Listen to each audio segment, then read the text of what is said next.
Hi, I'm Dr. Kylie Dodsworth and I want to talk to you about insulin resistance.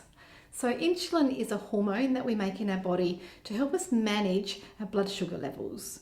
So when we eat foods that are high in sugar, we actually release insulin, and that helps us to push that glucose or sugar into the cells and store it away for later use. So we need a little bit of glucose for the moment-to-moment functioning, but the rest we store away so that in between meals we can access energy if we need to, or if we can't get to food, we can have some stores to help us to survive. So insulin is associated with something we call the thrifty gene, which means that people that have a high thrifty gene action can store more fat and survive through harsher conditions. Now that used to be a survival strategy, but these days it's actually part of the problem of why we're getting unwell so often. So we used to not have easy access to foods, whereas now we've got food in the cupboards, in the refrigerator. We eat 3 times a day, every day, plus more. So the reality is we're actually getting a whole lot more calories than we ever used to, and we're having to store that as fat, and people are starting to then get weight around the middle. And that weight around the middle surrounds our organs, and we call it visceral fat. That viscera means the organs of the gut. So we're getting fat around the liver and around the intestines and around the kidneys. And that fat's quite hormonal in its action as well. It produces some estrogen, and that also contributes to some hormonal imbalances in our body. Now, when you actually have high levels of insulin, you can also actually get a little bit of what we call fatty liver.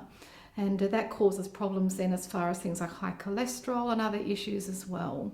So high insulin can be a problem for create a range of problems for people.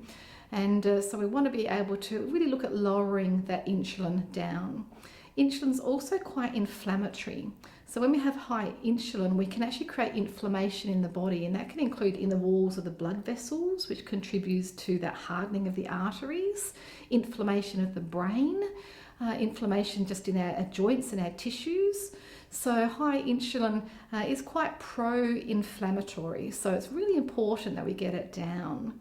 If we don't lower the insulin over time, then we actually start to get a setup for diabetes. Because what happens is we keep producing more and more insulin to manage that balance in the body, but then our little receptors get a little bit desensitized to it. So rather than responding to a certain amount of insulin, you need a higher amount to get the response. And then we get a bit used to that and a bit desensitized. We have to produce more again. So higher and higher levels of insulin are produced. And then at some point, that resistance to the insulin sort of becomes so significant that we actually don't respond to it properly at all. And then we start to get blood sugar levels not begun to be stored in the cells, so it starts to rise in the blood. And that's high blood sugar, which is known as diabetes.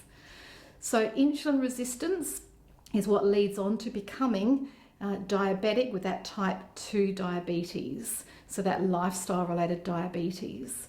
So it's important for a lot of reasons to avoid diabetes, to decrease inflammation, to protect the blood vessels in the heart, to make sure the liver's not getting fatty liver, to make sure we lose some weight around the middle. It's a whole range of reasons why we need to get that insulin down.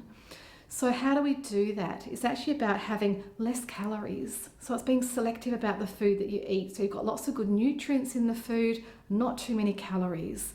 So I call them the white foods. So we're talking about bread, pasta, rice, white potatoes, sugar. So they're the white foods, if you like, even if they're wholemeal, they're still fairly high carbohydrate. So we want to have less of those, if any. And then we want to be having a lot more of the vegetables. We want to have good amounts of protein. Protein are eggs, nuts and seeds, fish, the white meats and the red meats. So good amounts of protein, lots of vegetables, some natural healthy oils like avocado, nuts and seeds and olive oil.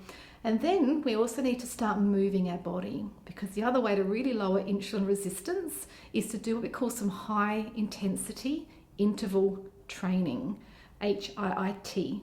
What that means is we want to do hard and fast movements for short bursts of time. Now it's the big leg muscles that we need to be moving that start us to actually break down this insulin resistance. So that's things like sprinting on an exercise bike, or it's things like doing squats and squat jumps. It might be about just doing some sprinting.